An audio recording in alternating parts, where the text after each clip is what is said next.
왼손이 없는 게 아니야. 조금 특별한 오른손이 있을 뿐. 한 손에 투수. MJ 아크 지엄. 고정아 옮김. 문신기 그림. 봄나무 출판사. 챕터 6. 다음날 아침 엄마가 나를 깨웠다. 가게에 물건이 들어왔다. 놈은 매대에 진열해 놓으렴. 제가 할 수 있을까요? 상자는 무겁고 그걸 들려면 엄마가 내 말을 잘랐다. 두 손이 있어야 한다는 거니? 레이 형이나 아버지나 아니면 내가 상자를 끌어다 줄게. 그러면 손이 6개나 더 있는 거야. 그 정도면 충분하지? 네, 대충. 나는 웅얼거리며 베개로 얼굴을 덮었다. 그리고 왼팔이 나오면 너 혼자서도 상자를 들 수 있어. 많이 움직여야지 일상으로 빨리 돌아올 수 있어. 병원에 누워서 일주일 동안 아무것도 안 하고 온갖 생각에 잠겨 있을 때 나는 사고가 나서 좋은 점이 한 가지 있다고 생각했다. 여름 방학이 끝날 때까지 가게 일을 하지 않아도 될 것으로 믿었던 것이다. 몇 년 전만 해도 그랬다. 긴 방학을 알리는 종소리가 땡 울린 다음에는 오직 수영과 공놀이, 친구들과 놀러 다니는 일만 했다. 아, 좋았던 시절. 내 또래 중에 방학 때 일하는 아이는 많지 않았다. 옆집 슈나이더 가족의 딸들은 아버지가 하는 해피밸리 식당에서 일했다. 매일 문을 열기 전에 청소하고 손님이 오면 식탁을 치웠다. 크리스만 가족의 로니와 찰스는 아버지 농장에서 일했다. 그 일은 내가 하는 일보다 더 힘들겠지만 그래도 밖에서 하는 일이었다. 그 아이들에 비하면 평범한 집안일을 넘어 일하는 아이는 나뿐이었다. 놈은 일어났니? 엄마가 부엌에서 불렀다. 네, 나는 거짓말을 했다. 엄마가 훌른 조기로 변할 줄은 미처 몰랐다. 처음 며칠은 약간 봐줬지만 이제는 평소와 똑같았다. 여름 내내 야구만 할 거라는 기대는 끝이었다. 나는 억지로 몸을 일으켰다. 아래층에 내려가자 레이 형이 나를 보고 웃었다. 야, 놈은 너가 가게에 다시 오니까 좋다. 좀 어때? 일만 안 하면 더 좋을 거예요. 내 말에 레이 형이 소리내서 웃었다. 그거야 누구나 마찬가지 아닌가. 매대 작업을 할 거지?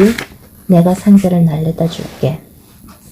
가게에는 손님이 몇 명 있었다. 붕대에 감긴 팔이 네온사인처럼 빛날 것 같았지만 정작 아무도 나를 알아차리지 못하는 듯 했다. 레이 형이 땅콩버터 상자를 가져다 줘서 일을 시작했다. 상자를 여는 것은 문제없었다. 무게 때문에 상자 위쪽에 덮개 한쪽만 잡아당겨도 쭉 찢어졌다. 가격은 변동이 없었지만 새 병에 가격을 써서 매대에 올려놓느니만 해도 도무지 끝이 안 보였다. 전에는 병을 2개씩 집어 올렸던 모양이다. 야, 놈은. 리언이 방충문 밖에서 안을 들여다보았다. 7월 4일하고 똑같았다.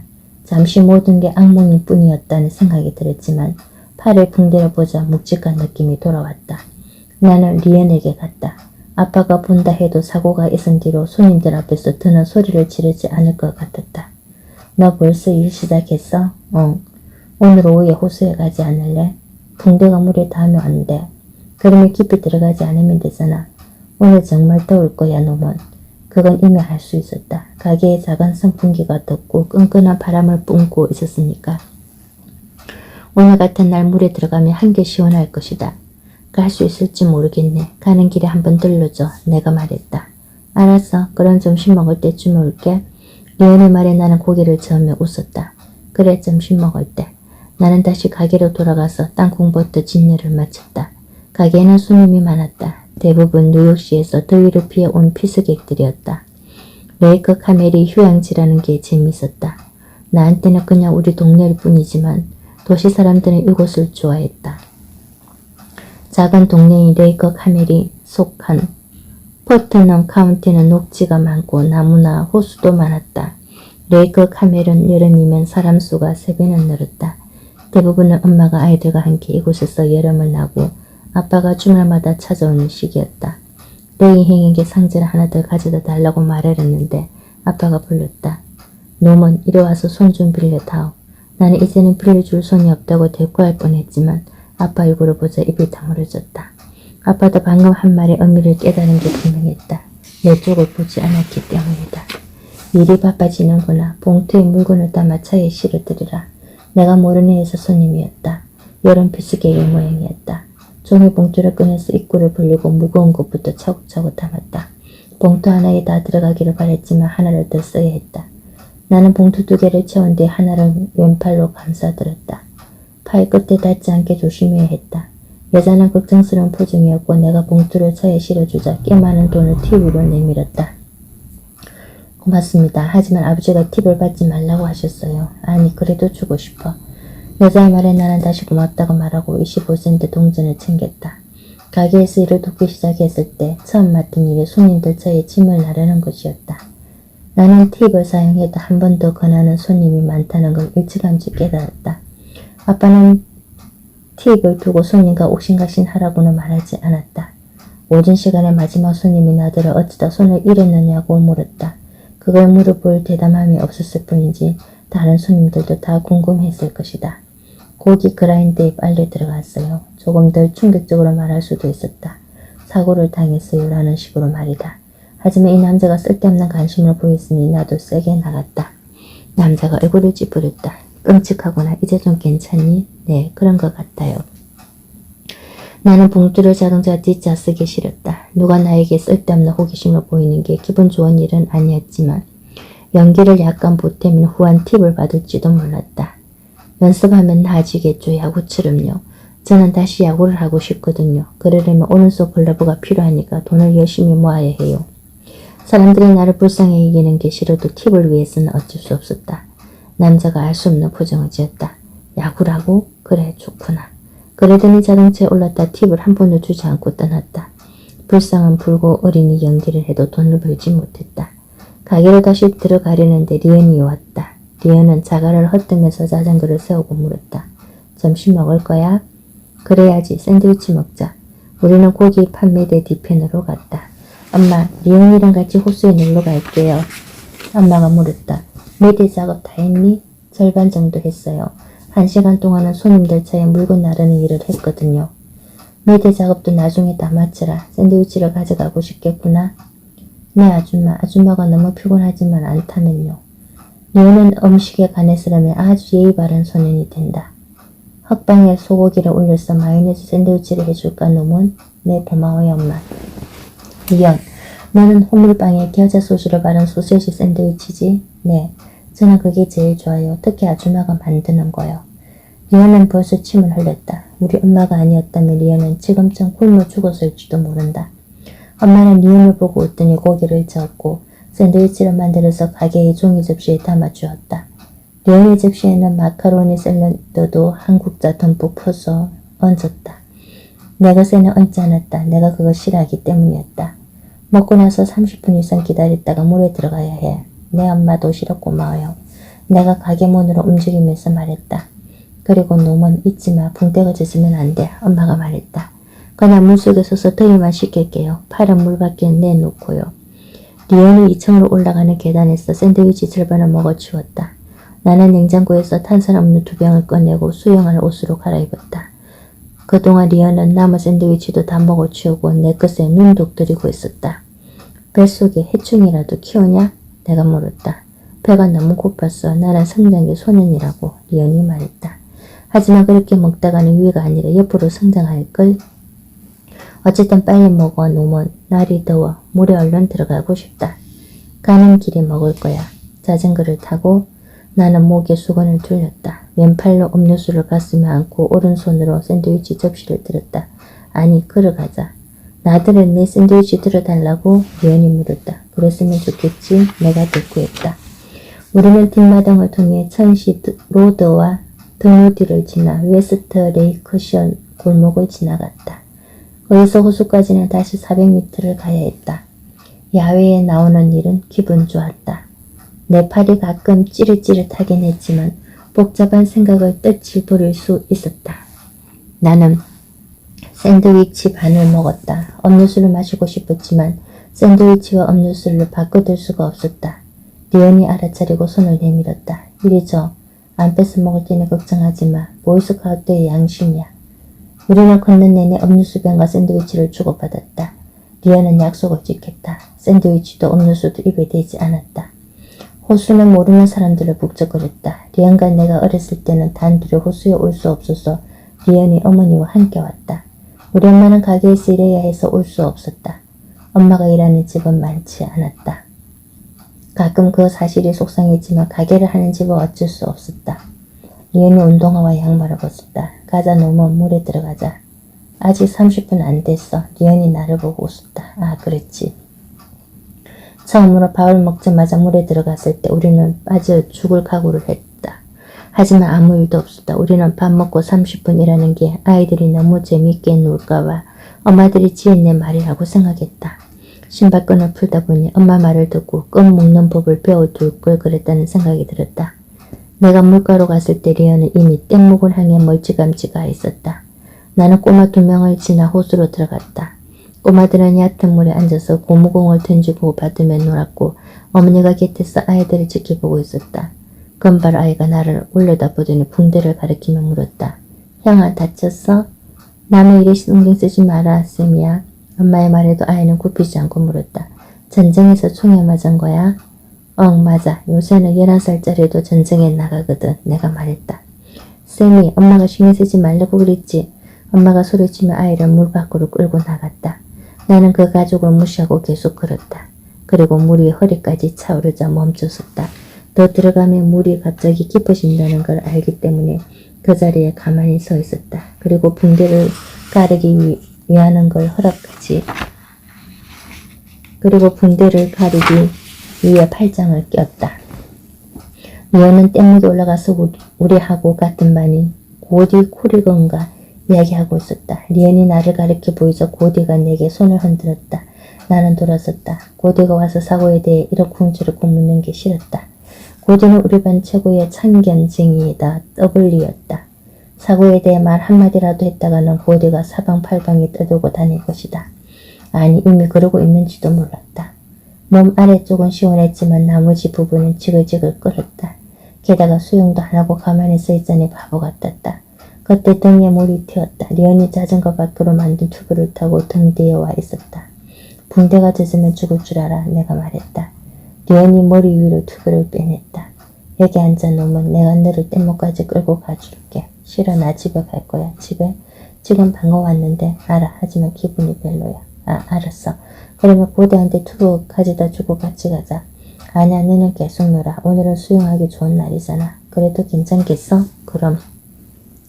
나는 몸에 물기를 닦고 신발을 신은 뒤 신발끈을 당겼다. 내가 왜 돌아가야 하는지 이유를 설명하기 어려웠다. 아마 몇 주 뒤에는 붕대를 풀고 호수에서 재밌게 놀 것이다. 하지만 지금은 너무 힘들었다. 불편했고 학교 친구가 있다는 게, 특히 고디 코리건 같은 아이가 있다는 게 마음을 괴롭혔다. 집으로 돌아오는데 눈물이 나서 눈이 따끔거렸다. 자이글러 박사님이 뭐라고 말하건 간에 이건 쉬운 일이 아니었다. 해병대 훈련 조교처럼 변한 엄마에게 속을 털어놓고 마음을 풀 수도 없었다. 가게 주차장에 도착했을 때 눈에 익은 차가 안으로 들어왔다. 아까 나한테 팁을 주지 않았던 남자였다. 어쩌면 이제야 팁을 주려는 건지도 몰랐다. 남자가 차에서 내리더니 내게 손짓했다. 나한테 줄 게 있단다. 이름이 뭐니? 노먼이요. 내 생각이 맞았다. 뒤늦게라도 팁을 받게 된 것이다. 나는 남자가 주머니에 손을 넣기를 기다렸지만 남자는 자동차 뒷좌석에서 무언가를 꺼냈다. 노먼, 이건 내 아들이 쓰던 거다. 남자가 내게 야구 글러브를 내밀었다. 오른손 글러브였다. 우와, 고맙습니다. 아드님이 다크스 안 쓰는 건가요? 나는 내가 몇 살이 되든 아빠가 내 글러브를 다른 사람한테 주는 걸 허락하지 않을 것이다. 남자가 목을 가다듬었다. 빌리는 작년에 죽었어. 일본 오키나와에서 일본에 항복하기 전에. 아, 그런 일이 저한테 주면 안 되는 거 아니에요? 내가 묻자 남자는 눈물이 글썽거리는 눈으로 미소를 지었다. 아니, 빌리도 이걸 나한테 주고 싶어 할 거야. 그러니까 이제 열심히 연습해야 한다. 네, 이렇게 멋진 선물은 처음이에요. 정말 고맙습니다. 남자는 우는 모습을 보기 싫은 듯 얼른 차로 돌아갔다. 내가 오른손을 글러브에 넣어보는 동안 자동차가 떠났다. 글러브는 길이 잘 들어 있었다. 빌리라는 사람이 많은 시간 공주를 기름칠했다는 걸 알 수 있었다. 그렇게 먼 곳에서 죽는 일은 얼마나 끔찍할까. 아들을 그런 식으로 떠나보낸 아버지의 마음은 어떨까. 나는 내 처지를 원망할 이유가 없었다. 오른손 글러브를 써보고 싶어 몸이 건질거렸다. 내 손에 약간 컸지만 조금만 지나면 잘 맞을 것이다. 나는 방으로 달려 올라가서 라디오를 켰다. 시간이 딱 맞았다. 마침 자이언츠 경기 중계가 있어서 기분을 잘 살려주었기 때문이다. 글러브를 오른손에 껴보았다. 왼팔 겨드랑이에 글러브를 물린 뒤 손을 빼내는 연습을 계속했다. 어느 정도 하다 보니 꽤 빠른 속도로 글러브를 빼고 상상의 공을 던질 수 있었다. 라디오 아나운서의 중계를 들으면 내가 자이언츠의 폴로 그라운드 야구장에서 뛰는 모습을 떠올렸다. 스탠 무지얼이 자중간으로 높은 뜬공을 쳤습니다. 자이언츠의 외야수 시도 고든이 뒤로 달려갑니다. 뒤로 넘어가는 공을 잡았습니다. 이후로 송구 아웃입니다. 그거를 보니 내 모습은 놀랄 만큼 자연스러웠다. 사고 당한 걸 모르는 사람이 보면 나에게 아무런 문제도 없다고 얘기할 것 같았다. 자이언츠 경기가 아직 끝나지 않았지만 나는 얼른 밖에 나가서 진짜 공으로 연습해보고 싶었다. 이번에는 테니스 공 대신 야구공을 벽에 대고 던졌다. 그런데 거기서 나의 기술이 무너졌다. 공을 잡는 연습을 하려면 우선 공을 벽에 던져서 나에게 되돌아오게 해야 했다. 그런데 야구공은 테니스 공처럼 맨손으로 잡을 수 없었다. 던질 때는 글러브 없이 맨손을 쓴 뒤 재빨리 글러브를 끼워 공을 잡아야 하는 문제가 있었다. 내가 글러브를 끼려고 뒤둥거리는 사이 벽에서 튀어오는 공이 순식간에 옆을 지나가 버렸다. 나는 글러브를 왼팔 끝에 꽂아두고 시작하는 방법을 시험해 보았다. 그러면 겨드랑이에 꼈을 때처럼 글러브가 납작하게 눌리지 않고 약간 버려져 있으면 손에 다시 끼우기가 편했다. 실제로 한 번은 공을 잡는 데 성공했다. 하지만 거기서 그만두어야 했다. 아직도 팔 끝에 뭐가 닿는 것을 참을 수 없었기 때문이다. 그 찌릿하고 얼얼한 느낌이 싫었다. 빈병수감 위에 앉아서 진짜 경기가 나오면 어떨지 생각해 보았다. 나는 경기 내내 글러브를 벗었다 꼈다 해야 할 것이다. 다른 아이들은 그럴 필요가 없었다. 글러브를 낀 손으로 공을 잡고 글러브를 끼지 않은 다른 손으로 던지면 그만이었다. 나에게는 다른 손이란 게 없었다. 오른손 글러브만 있으면 문제가 마술처럼 풀릴 거라고 생각하다니 바보 같았다. 이제는 모든 게 전과 달랐다. 무슨 일을 해도 전보다 2배는 힘들었다. 그리고 내가 가장 하고 싶은 일, 내가 무엇보다도 좋아하는 일을 하는 게 불가능해졌다. 리언이 맞았다. 야구를 한다는 생각 자체가 어리석었다. 나는 글러브를 뒷마당에 던져버렸다. 뒷마당을 나와 주차장 근처를 지나다 보니 글러브를 주는 아저씨 얼굴이 떠올랐다. 그 아저씨로서는 아주 소중한 물건을 내게 선물한 것이었다. 글러브를 밖에 내팽겨 쳐둔 채 비를 맞출 수는 없었다. 나는 다시 돌아가 그걸 주었고 방으로 가지고 올라와서 벽장 바닥에 던져 주었다. 그리고 소리가 새지 않게 방문을 꽉 닫고 침대에 엎어져 울었다. 울보가 되고 싶지는 않았지만 어쩔 수 없었다. 야구 선수가 되려던 꿈은 끝났다. 한참 울고 난 뒤에 나는 글러브의 원래 주인이었던 빌리라는 사람을 떠올리고 글러브를 꺼내서 서랍장 위에 올려놓았다. 앞으로 다시 야구를 할 일은 없겠지만 그 글러브를 벽장 바닥에 던져두는 것은 잘못된 일 같았다. 글러브가 나를 주인으로 만난 것도 잘못된 일이었다. 다음 주 목요일이었다. 부엌에서 엄마 아빠가 큰 소리로 이야기하는 통에 잠에서 일찍 깼다. 엄마가 말했다. 내가 씻길 거야. 노모는 당신하고 같이 스탠퍼드 도매시장에 가는 걸 좋아했다고. 사고 이후로 당신은 쟤를 한 번도 안 데리고 갔잖아. 아빠가 말했다. 그냥 너 충분히 자야 회복이 빠르지. 잠은 아무 때나 자도 돼. 그 애한테 필요한 건 아빠와 시간을 보내는 거야. 나는 방문을 열었다. 저 일어났어요. 같이 갈게요 아빠. 아빠가 말했다. 지금 바로 나가야 된다. 넌 옷도 안 입었잖니. 빨리 입을게요. 나는 방으로 달려가서 어제 입었던 옷을 그냥 입었다. 그리고 양말 한 짝을 마저 신으며 부엌으로 들어갔다.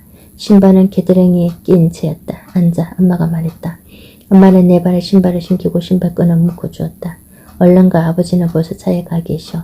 주차장에 갔을 때 나는 아직 남아있는 장기운에 정신이 몽했다. 하지만 아빠하고 같이 우리 가게에 낡은 차를 타고 스탠퍼드 시장에 가는 일은 좋았다. 아빠는 가게에서 쓰려고 전쟁이 끝나자마자 중고차를 한 대 더 샀다. 차 옆쪽이 나무로 된 지퍼차였다. 뒷좌석 창문 옆에 나무는 썩어서 떨어졌지만 새 나무를 달아 수리하자 모양새가 아주 나쁘지는 않았고 원래 우리 집에서 쓰던 차보다 더 잘 달렸다. 52분 도로에 올랐을 때에도 날이 아주 어둑했다. 나는 좌석에 몸을 묻고 잠시 졸았다. 그러다가 파운드 언덕에 들어서서 차가 꼬불꼬불 달리기 시작하자 깼다. 이곳은 내가 스탠퍼드로 향하는 길 중에서 가장 좋아하는 장소였다. 건방에 멋진 저택이 많기 때문이었다. 커다란 철문이 있는 진짜 멋진 집들이었다.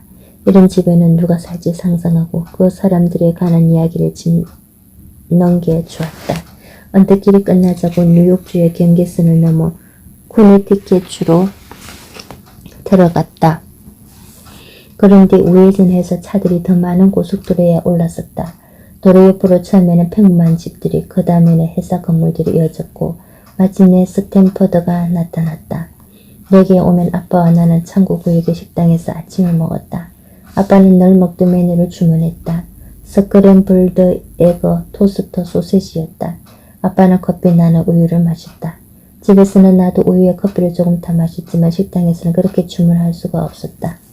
여종원이 아빠의 커피를 더 따라주러 오자 아빠는 절반쯤 남은 내 우유잔에도 커피를 약간 따라달라고 부탁했다. 그때를 빼면 아빠는 말없이 밥만 먹었다. 나는 스탠보드 나들이에서 그 식당이 가장 좋았다. 주변을 둘러보니 낯익은 얼굴들이 꽤 있었다. 아마 이 사람들은 매일 여기서 식사하겠지. 사람들은 옷차림에 따라 하는 일을 축축해 보는 게 재미있었다. 어떤 사람들은 용료 도매쯤에 흰 재킷을 입었다. 어떤 이들은 농산물을 가지고 온 농부였고 배달기사로 보이는 사람들도 있었다. 모두가 잘 아는지 식당 여기저기서 소리치며 대화했다. 접시가 쨍그랑거리는 소리며 과음으로 식당 안이 시끄러워서 아빠와 나는 어차피 대화를 나누기 어려웠을 것이다. 우리는 언제나 육류 도매점부터 들렸다. 고기를 얼마만큼 팔지 알 수 없을 수였다. 육류 배급제는 끝났지만 아직도 고기 구하는 일이 쉽지 않았다. 그래서 고기부터 싸고 자동차에 남은 공간을 농산물로 채우고는 했다. 오늘도 육류 도매점부터 가려고 계단을 올랐다. 수소 판매원인 조 아저씨가 우리를 맞았다. 월터 잘 지내? 나쁘지 않아. 아빠가 대답했다. 조 아저씨가 나를 보았다. 너는 어떠니 놈은? 사고 소식 듣고 마음이 아팠다. 괜찮아요. 내가 말했다. 이웃 사람들이 벌써 그 일을 알고 있더니 놀랐다. 아빠가 말했을까? 그랬는지 어쨌는지 몰라도 아빠는 화제를 얼른 바꾸고 싶어 했다. 우리가 좀 바빠줘. 소고기 반마리, 돼지고기 반마리 정도가 필요해. 두 사람은 나를 두고 냉장 보관 창고로 갔다. 거기는 워낙 많은 일이 벌어지는 곳이라 나 혼자 있어도 상관없었다. 하얀 옷을 입은 일꾼들이 천장 레일에 갈고리로 걸린 고기 덩어리를 이리저리 밀고 있었다. 일꾼들은 고기를 저울에 달았고 그런 뒤에는 선적 작업대로 보내 배달 트럭에 실었다. 우리 가게도 고기를 배달시켜 받을 수 있었다. 하지만 아빠는 고기를 꼭 눈으로 보고 직접 골라야 한다고 했다. 아빠가 가격을 흥정하는 모습이 보였다. 조 아저씨가 추천하는 고기에 아빠가 고기를 저었고 옆쪽에 다른 고기를 가리켰다. 조 아저씨가 그 소고기를 큰 도마에 얹고 맷덩이로 잘라 아빠 앞에서 무게를 달았다. 배달 트럭은 징칸이 높은 편이었다. 갈고리에 걸린 고기들이 천장 레일을 따라 밖으로 나와서 트럭에 곧장 실렸다. 하지만 우리는 갈고리에서 고기 덩어리를 빼내 우리 차로 옮겨 실어야 했다. 아빠는 깨끗한 작은용 앞치마를 여러 개 가져와서 그걸로 고기를 쌌고 그러면 일꾼들이 고기를 차 뒷좌석까지 옮겨주었다. 육류 도매점에서 차를 몰고 한 구역 정도 가면 농산물 도매점이 나왔다. 넓게 뚫린 공간에 과일과 채소 상자가 가득 차 있었다. 아빠는 이리저리 움직이며 멜론을 두드려 보고 고추의 냄새를 맡고 상자에 든 토마토를 아래쪽까지 꼼꼼히 살폈다. 잘 익은 걸 골라야 해. 하지만 너무 익어서 모른 건 안 되지. 아빠가 내게 말했다. 구매한 물건의 값을 치르고 모든 게 우리 차에 실리자 우리는 집으로 출발했다. 아빠는 이제 기분이 좋아졌다. 우리는 반대편 차선으로 지나가는 차들을 보면서 전쟁 뒤에 새로 나온 신형이 있는지 찾아보았다. 집에서 쓸 차를 새로 살 거예요, 아빠? 그래야 할 것 같구나. 엄마가 자꾸 시동이 꺼진다고 그러는데 수리소에도 맞는 부품이 없다고 해. 이 차처럼 잘 달리는 차를 구해야 할 텐데. 아빠는 5해에 한 번 정도 차를 바꾸었다. 그러니까 원래 1942년에 차를 바꿔야 했다. 그런데 그때는 자동차 회사가 탱크와 군용 트럭만 만들어서 자동차를 구할 수 없었다. 타이어 만들 고무도 모조리 전쟁을 위해 쓰였다. 지퍼차로 할 필요는 없지 않나요? 지퍼차가 어때서 그러냐? 고기를 싣고 다니기 시작하면 냄새가 좀 이상해지잖아요. 식구들이 쓸 거니까 큰 차는 필요 없어. 문 2개짜리 쿠페를 살까 한단다. 아빠는 나를 쳐다보며 미소를 지었다. 걱정하지 마라. 그 차에는 고기를 싣지 않을 테니. 검은색이 좋을까요? 빨간색처럼 화려한 색이 좋을까요? 아빠가 웃었다. 화려한 차가 좋니? 파란색은 어때? 뭐 언젠가는 빨간색 차를 사게 될 수도 있지. 내가 말했다. 파란색도 좋아요. 저도 나중에 운전할 수 있을까요? 손이 하나뿐이라도 운전면허가 나오나요? 아빠가 웃음을 멈추었다.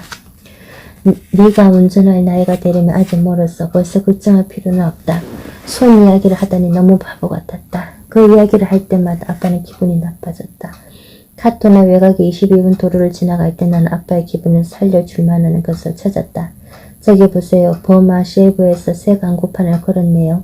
우리는 자동차를 타고 달리며 면도기에 쌓인 버마 세이브의 광고판 있는 것을 좋아했다. 내가 처음에 글자를 배우고 싶어 한 것도 그 광고판 문구를 읽고 싶어서였다. 문구는 늘 웃겼다. 도로변에 광고판 5개가 일정한 간격으로 서 있어서 그 옆을 지날 때 하나씩 차례로 읽으면 됐다. 거리가 가까워지자 나는 읽었다. 창밖으로 손을 내밀지 마세요. 잘못하면 당신의 손이 남의 차를 타게 될지도 몰라요. 버마 세이브 재밌네요. 엄마한테 말해줘야겠어요. 창밖으로 손을. 아빠가 손바닥으로 운전대를 탁 쳤다. 재미없다 노먼. 다시 말하지 않아도 돼. 사람들은 왜 저따위 이상한 광고를 낸 거냐. 나는 시간이 조금 지나서 아빠가 하는 이유를 깨달았다. 내가 별 뜻 없이 아빠에게 또다시 사고의 기획을 떠올려 준 것이다. 다음 주 수요일 아침 엄마가 같이 덴버리에 가자고 했다.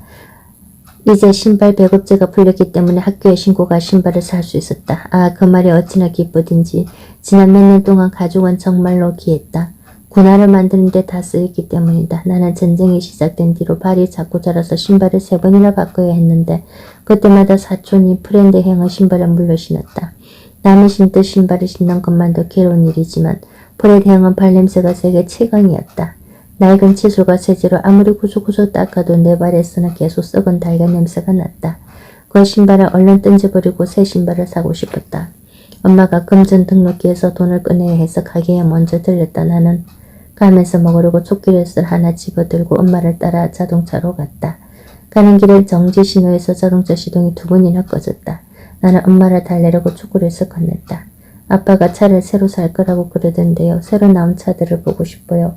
아주 멋진 디자인일 거예요. 엄마가 초콜릿을 먹으며 말했다. 차 모양은 상관없어. 그저 가고 싶은데 곳에 데려다 주면 돼. 하지만 나는 상관이 있었다. 자동차 공장이 다시 일반 승용차로 만들기 시작했다는 소식을 들은 뒤로 예상되는 새 자동차의 모습을 그려보았다. 엔진을 덮는 후드와 바퀴를 덮는 팬더 끝을 뾰족하게 그렸더니 가만히 있어도 시속 80km로 달리는 것 같았다. 내 예상이 맞을지 빨리 보고 싶었다. 다시 자동차를 만들려면 조립 공정을 완전히 바꿔야 했을 테니 아주 환상적인 작품이 나올 수도 있을 거라는 생각이 들었다. 덴버리에 도착하자 엄마는 보스터 브라운 신발 가게 근처에 차를 세웠다. 나는 끈을 구멍으로 넣는 대신 고리에 거는 신발을 보았다. 끈을 구멍에 빼거나 뺄 필요 없이 고리에 걸고 풀기만 하면 되는 식이었다. 엄마가 끈 끝에서 매듭을 3중으로 단단히 묶어주면 다른 사람의 도움 없이 나 혼자서도 신발을 쉽게 벗을 수 있을 것이다. 엄마가 물었다. 저게 마음에 드니? 군화처럼 생겼는데 멋있는 것 같아요. 신발 꺾는 이야기는 하지 않기로 했다. 밤마다 방에서 몰래 노력해보지 않은 게 아니었다. 하지만 아무리 해도 안 됐다. 전문이 다가왔다. 학교에 신고가 신발을 찾으시는 거죠? 나는 전문에게 신발을 내밀었다. 이걸 신어볼게요. 그러려면 칫솔가 어떻게 되니? 전문이 눈끈을 새겨진 금속자를 꺼냈다. 내가 가만히 서 있는 동안 전문이 자를 내 발가락 끝에 가져다 대고 움직였다. 발볼을 잴 때는 조금 간지러웠다. 점원이 내게 맞는 칫솔의 신발을 가져왔다. 그리고 끈을 고리에 걸었다. 여기 있다. 이번에 새로 들인 신발 투시경에 올랐으면 신발 신은 모습을 볼 수 있어. 그 기계는 사람 키만큼 걷고 나무 상자 앞쪽 면으로 발을 집어넣는 식이었다. 상자의 윗면에는 안을 들여다보도록 구멍이 3개 뚫려 있었다. 낮은 구멍으로 내가 들여다보고 나머지 구멍 2개로는 엄마와 판매원이 들여다보았다. 뼈 모양의 녹색으로 신발 외곽선이 검은색으로 보였다. 혹시 가짜가 아닐까 생각하며 발가락을 움직이자 녹색 뼈도 똑같이 움직였다. 점원이 말했다. 좋아. 발가락을 조금 더 움직여봐. 어머니 신발이 넉넉해 보이죠? 네, 넉넉해 보이네요. 아이가 하루가 다르게 컸어요. 점원이 기계를 끄자 뼈 발이 사라졌다. 그러면 이걸 포장해 줄까? 아니면 신고 갈래? 내가 말했다. 글쎄요. 다른 것도 신어보고 싶어요. 점원이 신겨줄 테니 끈 걱정을 할 필요가 없었다. 나는 가게를 왔다 갔다 돌아다니며 이것저것 가르쳤다. 저거 좋아요. 저것도 꼭대기에 있는 거요. 점원은 경보를 들고 뒷방으로 갔다. 점원이 내게 맞는 칫솔을 찾아 나올 때까지 나는 신발을 4켤레나 더 골라 놓았다. 엄마가 손목시계를 보았다. 여기 온종일 있을 수는 없어. 놈은 집에 가기 전에 덴버리에서 볼 일도 있거든. 아빠가 그랬잖아요. 물건을 사기 전에는 모든 선택지를 고려해봐야 한다고요, 엄마. 그건 자동차처럼 비싼 걸 말하는 거야. 신발은 신발일 뿐이지. 그냥 맞으면 사는 거야. 점원이 신발 상자를 잔뜩 가지고 돌아왔다. 첫 번째 신발에 끈을 묶어주는데 그 갈색 끈 구두는 너무 못나서 대시 품평이에도 신고가 하지 않을 것 같았다. 이건 발바닥에 움푹한 부분을 잘 받쳐준단다. 점원이 말했다. 나는 고개를 끄덕이며 심각한 표정을 지어 보인 뒤 다시 엑스레이 비슷한 기계로 갔다. 점원이 기계를 켜자 나는 엘리가 벌레 연습할 때처럼 발끝을 뾰족하게 세웠다. 그런 뒤 발가락을 안으로 굽혔다가 춤을 추다 발을 양옆으로 돌렸다. 이 기계는 헬로원 때 쓰면 참 딱 좋을 것 같았다. 전문이 안을 들여다보고 고개를 들었다. 그렇게 움직이면 맞는지 안 맞는지 볼 수가 없어. 실생활에서 어떨지 알아보는 거예요. 저는 가끔 이렇게 이상하게 걷거든요. 엄마는 기계 안을 들여다보지 않았다. 그저 의자에 앉았으니 내게 엄한 표정을 지어 보였을 뿐이다. 너무 까불며 신발 가게는 나가서 정말로 이상하게 걷게 될지도 몰랐다. 내가 말했다. 다른 거 신어볼래요? 이거 마음에 안 들어요. 다음 신발은 2가지 색으로 된 구두였다. 엄마가 한 짝을 집어들었다. 여자애들 신발 같은 걸? 아는 남자애들도 이런 거 신어요. 내 말에 엄마는 아무 말 없이 눈썹을 찌끄 세웠다가 한숨을 쉬었다. 기계로 가자. 이번에는 정문이 먼저 선수를 썼다. 발가락만 꼼지락거리라. 발은 움직이지 말고. 나는 2크루를 더 신어보았다. 다른 신발을 더 가져다 달라고 하려고 했지만 엄마가 다시 그 엄한 표정을 지었다. 마지막 신발은 젓갈색 구두였다. 가게 매대에 구두약 진열을 하다가 알게 된 바로는 그 색깔을 흔히 소가죽색이라고 했다. 정육점 집 아들에게 딱 어울리는 이름의 색깔이겠지만 신발은 못생겼다. 잘 맞는 것 같네요. 어머니 이리 와서 좀 보실래요? 엄마는 일어나지 않았다. 그저 고개를 젓고 손수레 맞췄다. 놈은 내가 결정해라 빨리. 좋아요. 맨 처음 거예요. 내가 말했다. 정은은 미소를 지었지만 입술로만 웃었다. 두 눈은 나들어 당장 나가라고 말하고 있었다. 덴버리로 빠져나가는 길 엄마가 대형 슈퍼마켓인 A&P 주차장으로 들었었다. 내가 물었다. 왜 여기에서요? 아빠가 가게에서 팔 바카 소스를 좀 사오라고 했어. 왜요? 왜 도매상에 주문하지 않고 다른 가게에서 사요? 엄마가 대답했다. 작은 가게들은 이렇게 많이 해. 도매상에서 사려면 한 상자를 다 사야 하니까. 그리고 여기는 도매상보다 또 싼 가격에 팔아. 판매망이 워낙 커서 대량으로 주문하니까 가격을 낮출 수 있거든. 우리 가게는 바카소스가 많이 팔리지 않으니 12개만 사도 6달은 갈 거야. 나는 아빠가 경쟁 점포를 둘러볼 때 여기에 2번 따라와 봤다. 가게의 크기는 언제나 놀라웠다. 우리 가게의 10배는 됐다. 매대도 간격이 뚝뚝 떨어져 있어서 공간이 훨씬 여유로워 보였다. 손님들이 우리 가게에서와 달리 바구니를 드는 대신 쇼핑 수레를 밀고 다녔다. 하지만 그 많은 매대를 정리하는 일은 상상도 되지 않았다. 거기서 일하는 아이는 없었고 시리얼 매대 작업을 하는 아저씨도 쉬는 데어 보였다. 사탕 짓는 데는 아이들이 천국이었다. 세상 모든 사탕이 거기 다 있었다. 고기 판매되는 가게 뒤편 벽 쪽을 전부 차지하고 있었고 직원 3명이 고기를 썰었다. 고기를 사려면 번호표를 뽑아야 했다. 아빠는 언제나 우리 집 고기가 여기 고기보다 좋다고 했지만 이 모습은 내게 아주 멋져 보였다. 엄마, 비터 통조림 좀 봐요. 가격이 우리 가게 절반이에요. 저것도 살까요? 엄마가 통조림을 집어들고 말했다. 이건 우리 가게에서 팔 수 없어. 이게 상표가 붙어 있으니까. 우리는 바카소스를 찾아 쇼핑 수레에 담았다. 여기가 훨씬 싼데 사람들이 왜 우리 가게에 와서 사요? 내가 물었다. 편리하기 때문일 거야. 물건 몇 개 사겠다고 덴버리까지 나오기는 번거로우니까. 그리고 내 아버지는 평판이 좋아. 필요한 걸 알아서 챙겨주니까. 손님들은 그런 서비스에 돈을 더 내는 거야. 엄마는 계산대에 바카소스 병 올려놓았다. 계산원이 눈썹을 축게 세우고 말했다. 바카소스가 이렇게 많이 필요하신가요? 양고기 팔티를 아주 크게 하나 보네요. 엄마는 미소만 지었고 그거 우리 가게에서 팔 거라는 말을 하지 않았다. 하지만 계산원은 다 아는 것 같았다. 계산원이 껌을 딱딱 소리나게 씹으면서 다시 말했다. 아주 어마어마한 파티겠어요. 계산원은 금전 등록기를 여닫고 소스병을 봉투 2개에 나누어 담은 뒤 나한테 밀었다. 나는 오른팔로 봉투를 하나 감싸 안고 문으로 나갔다. 얘야 너 이리 와봐. 계산원이 소리쳤다. 내가 돌아갔다. 왜요? 계산원이 몸을 굽히고 말했다. 어떻게 튼튼한 사내가 왜 그러니? 엄마를 도우려면 봉투 2개를 다 들고 가야지. 그때 내가 왜 그랬는지 모르겠다. 어쩌면 처음부터 계산원의 태도가 마음에 안 들어서였던 것 같다. 하여간 나는 평소처럼 왼팔을 종일 숨기지 않고 계산원의 눈앞에 들이내밀었다. 이발로 어떻게 봉투를 들어요? 계산원이 말했다. 오 세상에 미안하구나 몰랐어. 나쁜 마음으로 한 게 아니. 엄마가 남은 봉투를 집어들었다. 신경 쓰지 마세요. 잘못한 거 없어요. 계산원이 눈물까지 걸성했다. 정말 미안해요. 미리 알았더라면 그렇게 속상할 말은 하지 않았을 거예요. 엄마는 나를 문 쪽으로 밀었다. 속상한 사람 없어요. 나는 하하 크게 웃으면서 주차장을 걸어갔다. 엄마 그 사람 얼굴 봤어요? 거의 엉엉 울 것 같더라고요. 나는 차에 탄 뒤에도 계속 웃었다. 그러다가 엄마는 전혀 웃지 않는다는 걸 깨달았다. 엄마는 두 손으로 운전대를 잡은 채 뚫어지라 앞을 보고 있었다. 두 번 다시 그런 일 하지마. 그런 일이라뇨? 엄마가 어찌나 조그맣게 말하는지 잘 들리지도 않았다. 내 문제를 이용해서 다른 사람에게 상처 주는 거. 하지만 그 사람이 먼저 시작했어요. 바카소스를 많이 산다면서 빈정거렸잖아요. 엄마가 나를 돌아보았다. 어떤 사람들은 너를 보고 마음이 불편할 거야. 그러니까 너는 사람들의 불편해하지 않도록 특별히 조심해야 해. 그런데 오늘 넌 일부러 그 여자를 곤란하게 만들었어. 내가 손이 없다는 것 때문에 다른 사람들이 불편해지지 않도록 내가 먼저 신경 써야 한다고요? 이건 너무 불공평해요. 엄마가 시동을 걸었다. 그래, 불공평하지. 그래도 그게 최선이야. 여름은 다른 해보다 훨씬 빨리 지나갔다. 어느 때보다 개하기 두려웠기 때문일 것이다. 여름 동안 내가 만난 학교 친구는 리온뿐이었다.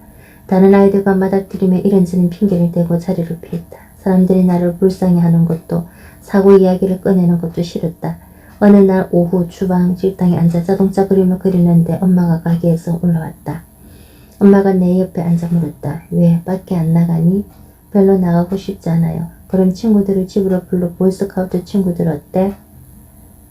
자동차 그림을 후드 장식을 쥐고 다시 그렸다. 벌써 10번째였다. 계약하면 다 볼 텐데요. 그럼 되죠 뭘. 아이들은 너를 보고 뭐라고 할지 걱정되는 거지. 나는 고개를 젓다. 아이들은 뭐라고 할지는 걱정되지 않았다. 걱정되는 건 아이들은 말하지 않는 것. 그러니까 내 덩기에서만 수군되는 것이었다. 엄마는 신발을 벗고 두 발을 문질렀다. 가게에 오래 서 있어서 엄마는 늘 발이 아팠다. 계약하기 전에 몇 명은 미리 만나두는 게 낫지 않겠니? 모두를 한꺼번에 만나는 것보다. 그 말이 옳았다. 학교를 걸어가는 나를 전교생이 삥 둘러싸고 바라보는 모습이 상상됐다. 내가 피부 경기에 맞으면 남은 술래라도 되는 것처럼. 엄마는 한숨을 쉬었다. 한 가지는 분명하구나. 그 지주부나 붕대를 풀지 않으면 사람들 피해 다니기에 아무런 문제도 없다는 것. 누구도 내 옆에 가까이 오려고 하지 않을 거다. 며칠 뒤에 자이글러 박사님한테 가면 붕대를 갈아달라고 할게요. 지난번에 갔을 때 2주만 있으면 붕대를 풀어도 된다고 하셨잖아. 그게 벌써 석 주 전 일이야. 하지만 박사님이 틀렸어요. 이건 내 팔이에요. 붕대를 풀어도 좋은지 아닌지는 내가 알아요. 나는 그림 도구를 챙겨대고 내 방으로 갔다. 얼마 지나지 않아 리언이 계단 밑에서 나를 부르는 게 들렸다. 엄마가 소리쳤다. 올라와. 내가 놈은 좀 밖으로 데리고 나가렴. 내가 말했다. 저는 밖에 나갔다 왔다고요. 리언이 방에 들어와서 내가 그린 자동차 그림을 집어들었다. 좋은데 하지만 소리 나는 차들은 별로 자동차 같지 않을 것 같다.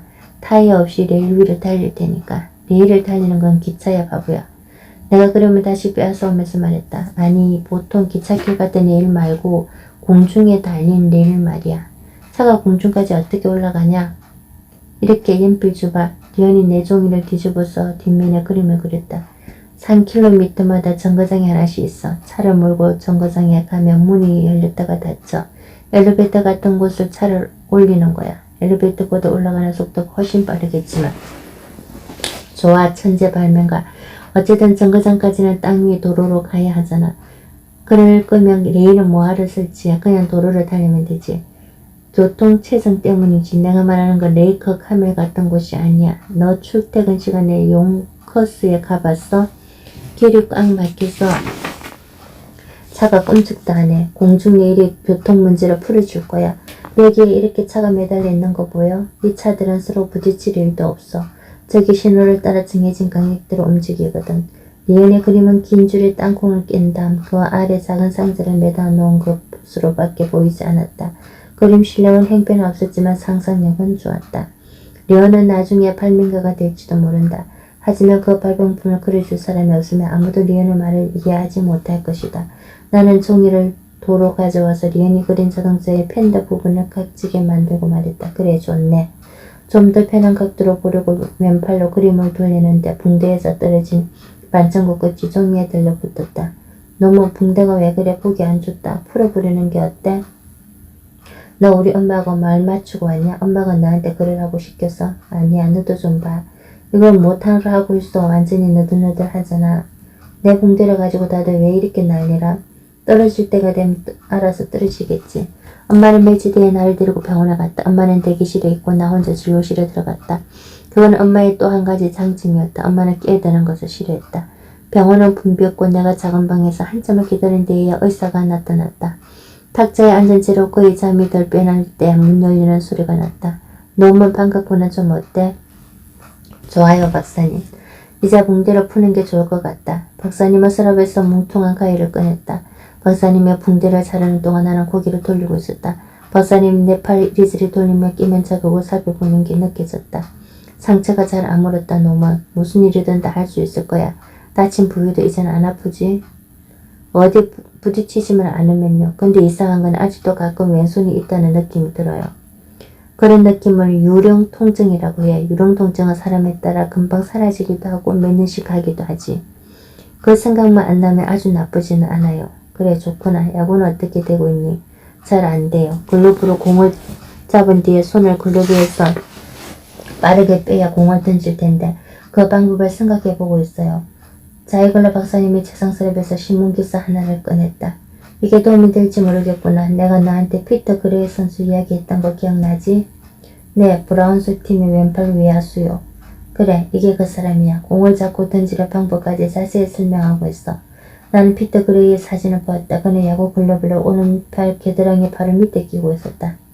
아, 이 사람은 팔이 거의 없다시피 하네요. 그래, 피터 그레이는 오른쪽 어깨 바로 아래에서 팔이 잘렸어.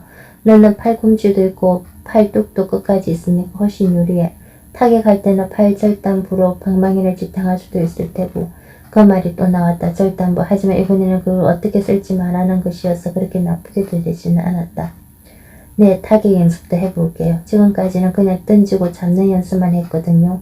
이 기사 제가 가져도 되나요? 너 주려고 오류통거야, 노먼. 박사님이 내 등을 토닥였다. 이제 별 문제가 없으면 병원에 오지 않아도 돼. 그래도 가끔 전화해서 잘 지내고 있는지 전해주면 좋겠구나. 네, 그럴게요. 박사님이 일어서서 문으로 걸어갔다. 새 붕대는 안 감아주시나요? 내가 물었다. 이제 필요 없어. 야구를 한다면요? 팔 절단부가 더러워지면 안 되지 않나요? 그러니까 변경 같은 게 안 들어가려면 붕대가 있어야죠. 자이글러 박사님은 웃었다. 노먼, 변규는 낡은 붕대에도 오글거려. 절단부에 새살이 돋았으니 그냥 비누하고 물로 씻으면 돼. 무슨 드라이클리닝까지 할 필요는 없단다. 알겠어요. 하지만 어딘가 부딪히거나 할 때를 대비해서. 우리는 늘 사방에 부딪혀. 정통으로 부딪히면 어쩔 수 없이 엄청나게 아프니까 붕대라고 도움이 되지는 않아. 내가 물었다. 아주 조금만 감는 건 어떨까요? 끝부분만 살짝. 자이글러 박사님이 돌아와서 앉았다. 왜 그러니, 노먼? 사람들이 내 팔을 보는 게 싫은 거니? 난 어깨만 어쓱했다. 사람들이 쳐다보는 게 싫다기보다 내가 보고 싶지 않다는 쪽에 더 가까웠지만 그 말은 하고 싶지 않았다. 너 설마 붕대를 이용해서 사람들한테 동정심을 얻어내려는 건 아니지? 그런 건 저도 딱 질색이에요. 아니면 붕대를 아픈 쪽에서 일을 안 하려는 거야? 집안일이나 그런 거? 농담하세요? 엄마는 제가 태어난 그날부터 저한테 바로 쓰레기를 버리라고 했어요.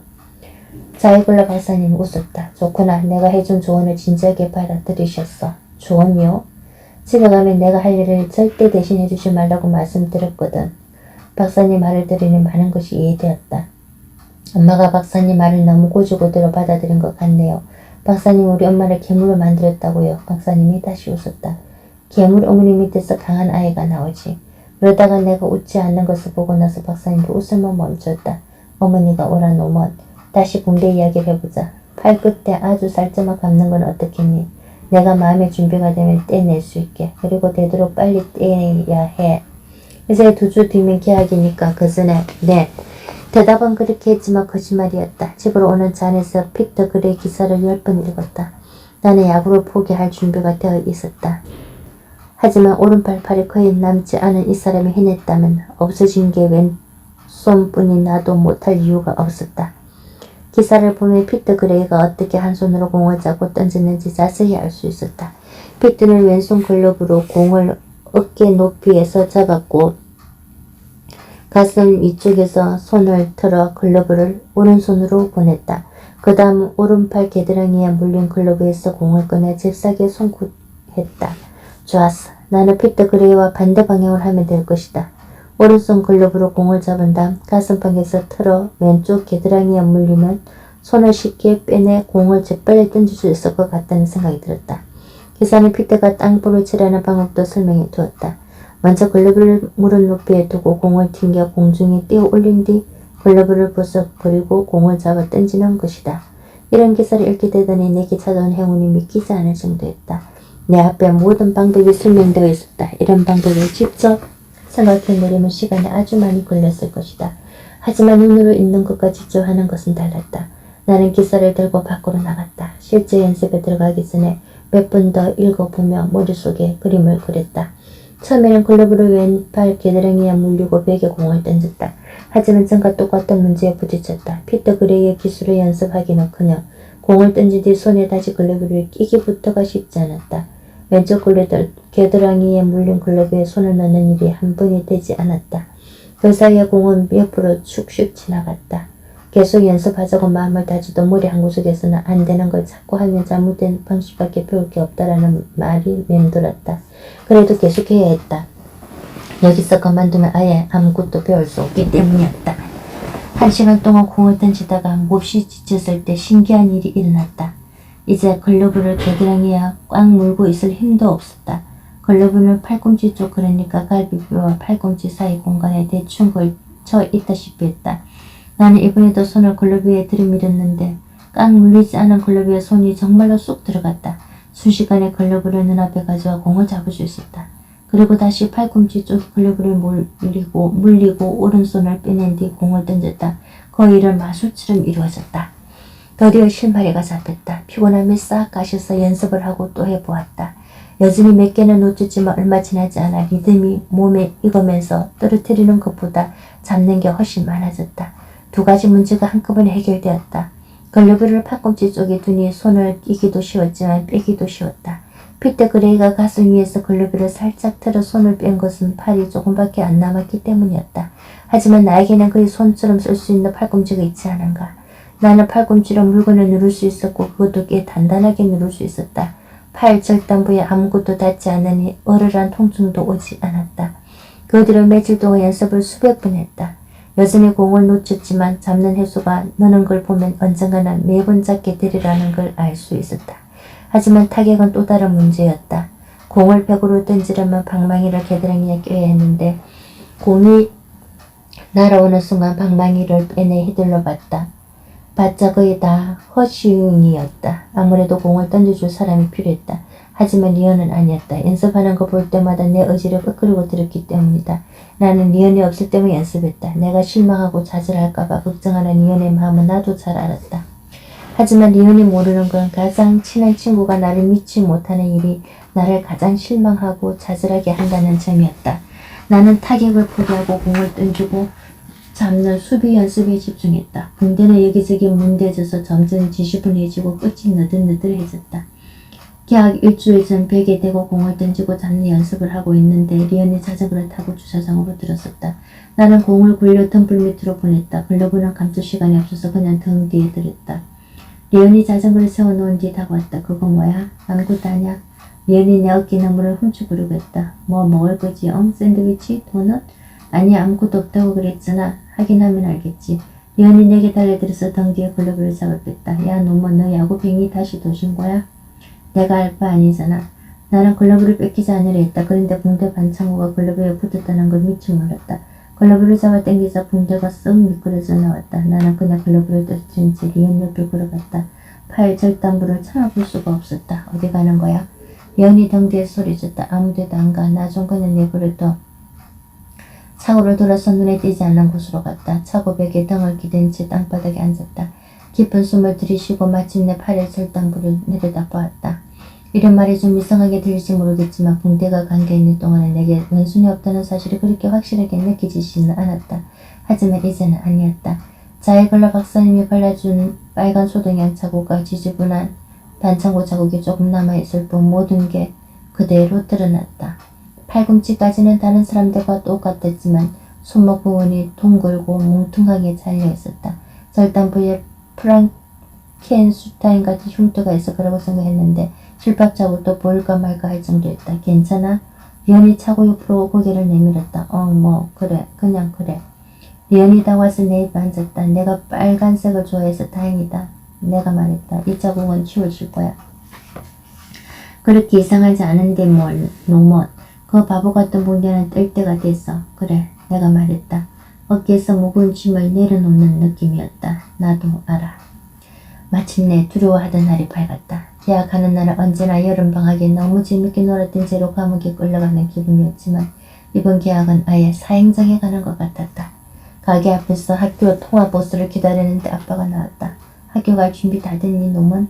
네, 늘 하던 것처럼요. 아빠는 내 등을 토닥였다. 다 잘 될 거야. 아무 일도 없었던 것처럼 행동하면 돼. 그냥 평범한 하루라고 생각해. 아빠는 나를 달래려고 했지만 그 말을 역효과만 냈다. 그 즈음에는 팔 생각을 별로 안 하고 있었다. 붕대가 떨어진 뒤로 왼팔을 점점 더 많이 쓰게 되면서 이제는 그 문제에게 자연스러워졌다. 팔을 감추려고 일부러 긴 소매 셔츠를 입는 일도 없었다. 하지만 아빠의 말에 걱정이 돼서 일어났다. 사고 소식을 듣고 어떤 괴물이 나타날지 궁금해했을 아이들 한꺼번에 만나야 한다니 더 나쁜 것은 어떤 아이들은 아무것도 모를 거라는 점이었다. 그 아이들은 나를 보고 충격을 받을 것이다. 지금이라도 긴 소매 옷으로 갈아입을까 싶어서 가게 유리창 안쪽에 시계를 걷는다 보았다. 하지만 벌써 길 저편에 학교 버스가 나타났다. 큼지막한 노란색 덩치를 끌고 언덕 꼭대기를 넘어오는 모습이 아빠가 다시 내 등을 토닥였다. 알았지? 그냥 달라진 건 없다고 생각해. 버스에 오르자 모두가 내 왼팔을 보는 것 같았다. 아빠 말씀이 어찌나 고맙든지 어쨌거나 소독약은 다 씻겨서 이제는 그렇게 눈에 띄게 빨갛지 않았다. 나는 버스 뒤편으로 가서 왼쪽 창가에 앉았다. 그래야 잘린 팔이 통로 쪽을 향하지 않기 때문이었다. 우리 집은 버스가 먼저 들르는 동네에서 학교까지 거의 1시간을 더 가야 했다. 어떤 아이들은 선우처럼 가면 20분 만에 갈 수 있는 거리를 빙빙 돌아간다고 싫어했지만 나는 상관하지 않았다. 버스가 시골길을 구불구불 돌 때 창밖에 풍경을 내다보는 게 좋았다. 그 시간은 나만의 몽상 시간이었다.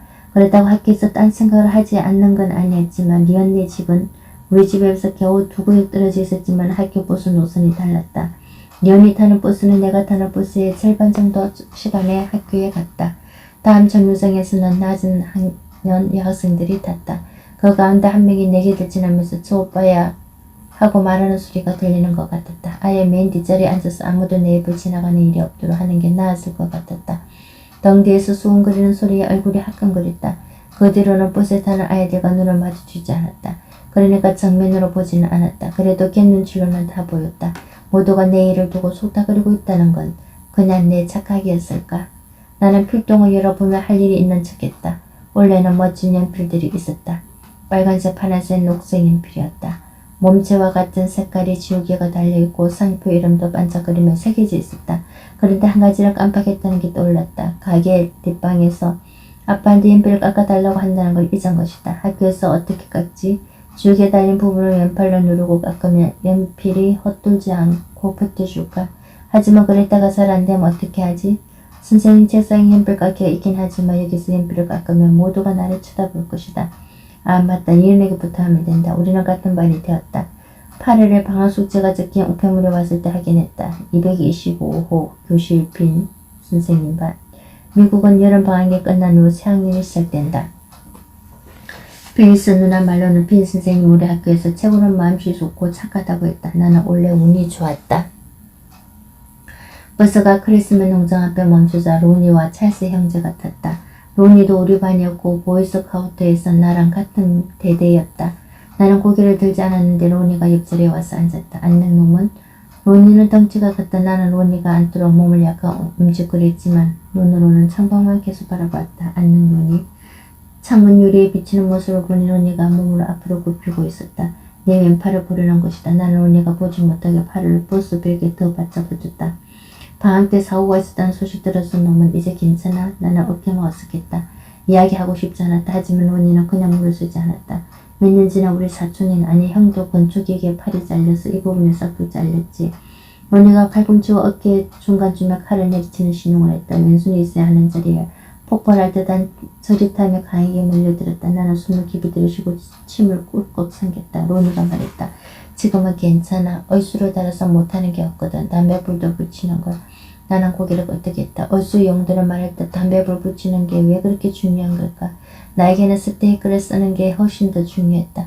아니면 신발끈을 묶는 거. 나는 새 신발을 내려다보았다. 이틀 전에 엄마가 삼중 매듭을 묶어주었고 나 혼자 고리에 끈을 걸고 푸는 걸 연습하게 했다. 지금까지는 별 문제 없었다. 엄마가 묶어준 매듭이 풀리지 않게 강년 집자체를 바르는 건 어떨까도 생각해봤지만 이상할 것 같아서 그만두었다. 게다가 끈이 늘어나면 다시 묶어서 매듭을 조여야 하니까. 넌 어디서 잘렸어? 로니가 물었다. 로니는 이 이야기를 쉽게 끝내지 않을 게 분명했다. 우리 아빠가 하겠어. 그건 나도 알아. 팔 어느 부분이냐고 물은 거야. 로니는 칼을 내리치는 듯한 그 끔찍한 신용을 다시 했다. 로니가 그럴 때마다 잊지도 않은 내 왼손에 저릿던 충격이 전해졌다. 나는 그 동작을 멈추기 위해 로니의 손목을 가리켜 말했다. 여기쯤이야. 그래, 어디 좀 보자. 그랬다. 내가 아무리 잘린 팔을 가리려고 해도 아이들은 그걸 보자고 할 것이다. 그런 데에는 구역질하고 여자아이들은 얼굴을 찌푸리고 악소리 지를 것이다. 그냥 일어서서 이렇게 소리쳐볼까? 손 없는 팔이 어떻게 생긴지 궁금하신가요? 모두 지금 보세요. 구경하는 값으로 5센트씩 받을 수도 있을 것이다. 아니 더 부를 수도 있다. 장대에서 열리는 괴물 인간쇼는 25센트를 받았다. 놈은 좀 보여달라니까. 로니의 저쪽에 나는 숨기던 왼팔을 꺼냈다. 팔을 내민 뒤 반응을 기다렸다. 별로 나쁘지 않은 걸. 너는 아니 형보다 더 많은 걸 할 수 있겠다. 그래 담배보다 금방 붙이게 될 거야. 농담이지 너 담배 피워? 아니 그러는 너는? 로니는 고개를 젓고 우린 한 게 없었다. 그러고 났더니 기분이 한결 나아졌다. 로니가 즐겁하지 않은 걸 보니 다른 아이들도 상관없을 것 같았다. 물론 로니가 평범한 아이들을 대표하기는 어려웠다. 로니네 집은 돼지 농장을 했기 때문에 웬만한 사건으로는 로니를 즐겁하게 하기 어려웠다. 학교에 도착해서 나는 우리 교실인 225호로 갔다. 리언은 이미 와 있었다. 너무 내 자리 맡아놨어. 뒷줄이었다. 좋아. 딴 생각은 뒤쪽에 앉아야 가장 잘할 수 있었다. 게다가 창가였다. 리언은 어떤 자리가 좋은지 잘 알았다. 나는 연필을 꺼내고 속삭였다. 리언, 이거 하나만 좀 깎아다 줄래? 그래, 이야, 이 연필도 멋진데 하나만 빌려줘. 가져오는 걸 깜빡했거든. 리언은 준비물을 깜빡하는 일이 잦았고 오늘도 연필을 빌려간 뒤에 몽땅히 빌릴 때까지 쓸게 분명하지만 괜찮다. 친구랑 서로 돕는 것이니까. 리언이 말했다.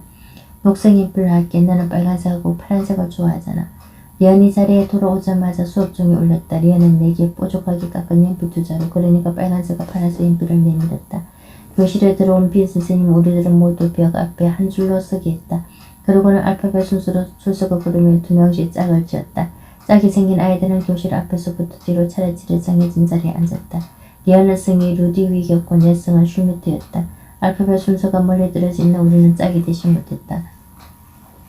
게다가 나는 누구 눈에나 띌 수 있는 맨 앞줄에 앉게 됐다. 그나마 다행인 점은 새로운 선생님이 학생들을 괴롭히는 사람이 아니라는 것이었다. 그런 위안마저 없었다면 6학년의 시작이 완전히 끔찍했을 것이다. 빈 선생님은 우리에게 교과서와 교과서 표지를 쌀종이를 나누어 주었다.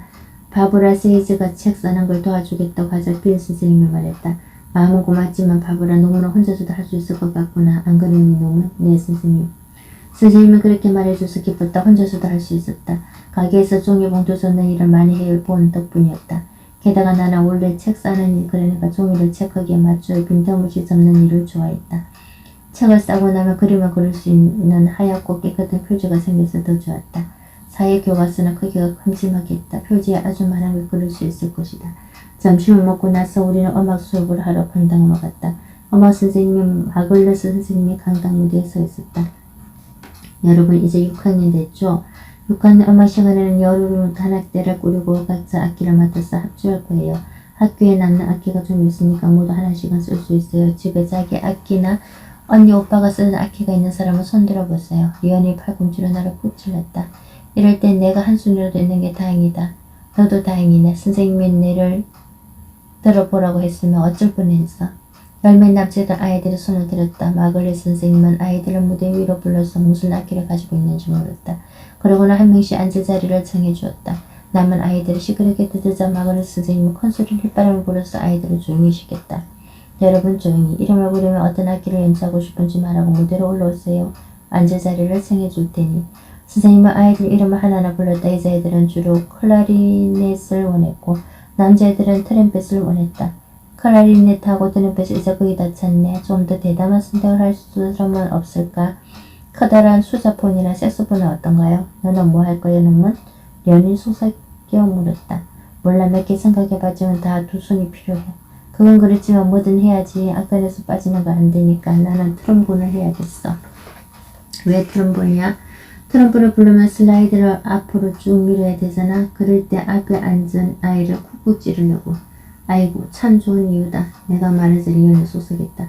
그리고 좋은 점이 또 있어. 트럼본을 불면 그 안에 침이 고이거든. 조금만 레버를 당기기만 하면 다른 사람한테 침을 분사할 수 있어.